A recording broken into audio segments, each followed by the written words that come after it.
Welcome to This Week in History. This week we are going to go back to the early 1900s in the Clinton area and learn a little bit about some coal mine explosions that happened in some of the mines in the area. I hope you enjoy this presentation. It's quite interesting. January 14th, 1907 marks the date of one of the most disastrous mine accidents occurring in the history of the state. Between the hours of 6 and 7 a.m. on this date, just at a time when the workmen were entering the mine preparing to begin their day's work, fortunately few had reached their working places, otherwise the loss of life would have been appalling. An explosion of unusual violence occurred in the south workings of the Deering No. 7 mine in Vermillion County. This explosion resulted in the death of 7 persons, 5 who were taken out of the mine dead, and 2 so badly injured that they died a short time later. Blasting powder, exploded in some unknown manner, was the prime, if not the sole agent in this explosion.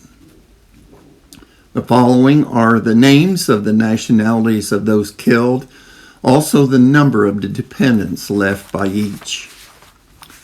Ed Wolf, Polish, left behind a mother. J. Fasto, Polish, left behind a wife. J. Joseph, Polish, left behind a wife and 3 children. T. Hollink, Polish, left behind wife and 1 child. J. Brugus is German. It is unknown whether he had any family members. H. Schoenen, a Finlander, left behind a mother. And Leo Pike, Polish, left behind a wife. On May 1st, 1920, Submarine Coal Mine in Clinton suffers 5 fatalities and 6 injuries. 5 men were killed and 6 others injured, 2 possibly fatally in a mine explosion near Clinton Saturday morning. The accident is said to have been caused by an open miner's lamp near blasting powder. Those killed were John Howe of Terre Haute, Frank Hughes of Clinton, James Smith of Clinton, Art Thompson of Terre Haute, Andrew Wilson of Clinton. And those injured were Eli Fulkerson of Terre Haute, Robert Montgomery of Clinton, Jimmy Needham of Clinton, Lee Stewart of Carbon, John Whitmarsh of Clinton, and Sam Woods of Sanford. Clinton Coal Company, Crown Hill, No. 6 mine, a fire. January 2nd, 1939. Smoke curled lazily skyward toward the shaft of the Clinton Coal Company's Crown Hill Coal Mine, No. 6. A grim reminder of a fire which brought death to 1 miner and forced 19 others to spend New Year's Eve huddled together for 10 nerve-shaking hours, 156 feet underground. The 19 survivors, gaunt but thankful, were recuperating in their homes from the effects of after-damp, dreaded mine gas, which entered their lungs as they waited in a remote corner of the mine.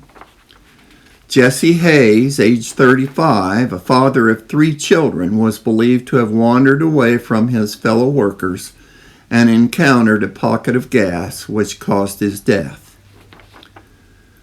Mine firefighters began today to battle the blaze, which miners believe was started by a fallen electric wire in a section of the tunnel between the men and the exit shaft.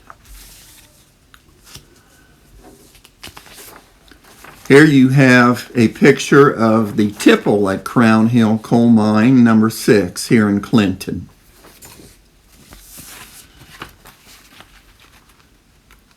And in this picture, rescue workers carrying a blanketed miner to safety from the mine in Clinton after 20 were trapped 160 feet below the surface for 14 hours by fire.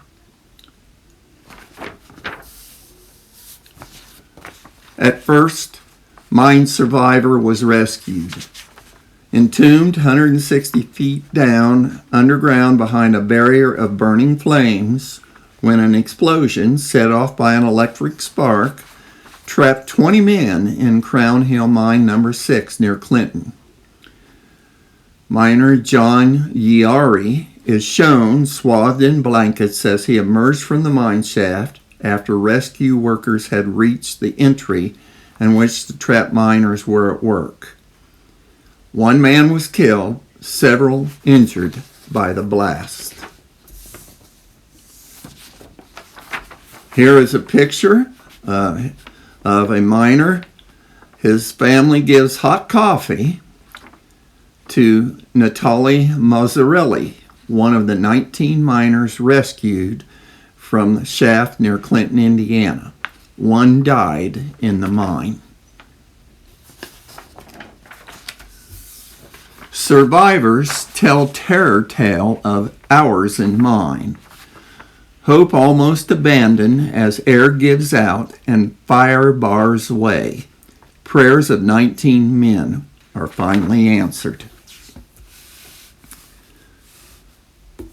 19 miners who were rescued early Sunday morning from Crown Hill No. 6, where one of the worst disasters in the Clinton field, were more rested today and were not reluctant to relate their experiences of the horrible 12.5 hours when they were trapped in a tunnel, wondering whether they would ever see light.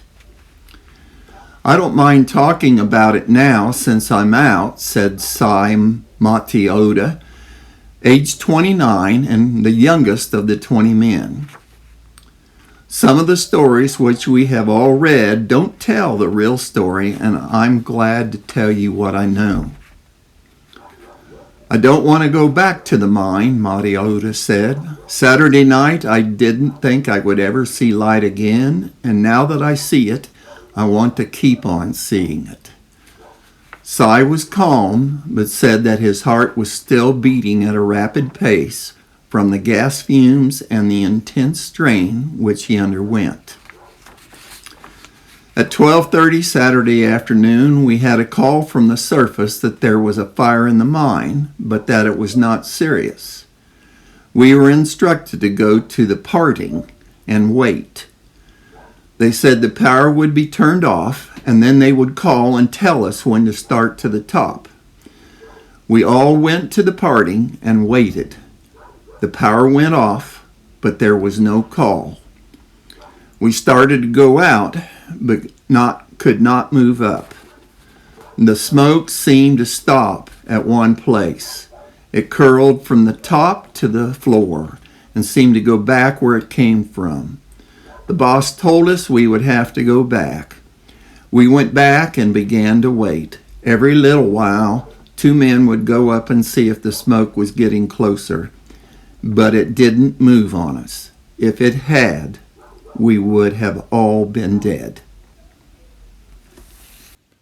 Thank you for being with us this week, and we'll have more history for you next week. Goodbye for now.